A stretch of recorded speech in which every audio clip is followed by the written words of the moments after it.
പോർച്ചുഗലിന് must മാച്ചാണ് കൊളംബിയക്കെതിരെ match. അവർക്ക് ഒന്നാം സ്ഥാനത്ത് എത്തിയ അവർക്ക് അടുത്ത റൗണ്ടിലേക്ക് ഒരു ബെറ്റർ ടീമിനെ കമ്പയറിറ്റീവ്ലി ഒരു ഈസി വേ ആയിരിക്കും. എന്നാൽ കൊളംബിയക്ക് ഒരു ജയം മതി. അവർക്ക് ഓൾറെഡി 6 പോയിന്റ് ഉണ്ട്. ഒരു ജയം മതി അവർക്ക് അടുത്ത റൗണ്ടിലേക്ക് പ്ലേസ് ഉറപ്പാക്കാൻ.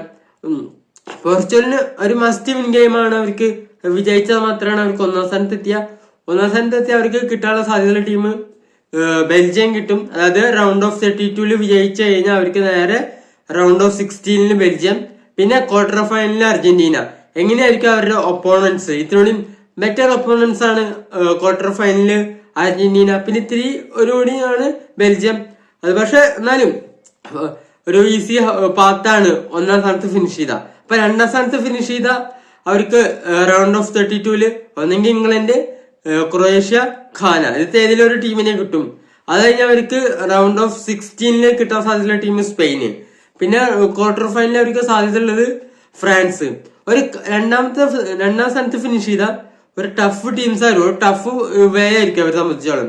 അവർക്ക് പോർച്ചുഗലിന് ഒരു നല്ല ചാൻസ് ഒന്നാം സ്ഥാനത്ത് ഫിനിഷ് ചെയ്യുക, എന്നിട്ട് ഒരു നല്ല ഈസി വേ കൂടെ പോവുക തന്നെയാണ്. അപ്പൊ സെമി ഫൈനൽ വരെ റീച്ച് ചെയ്യാനുള്ള സാധ്യത പോർച്ചുഗലിന് കാണാറുണ്ട്.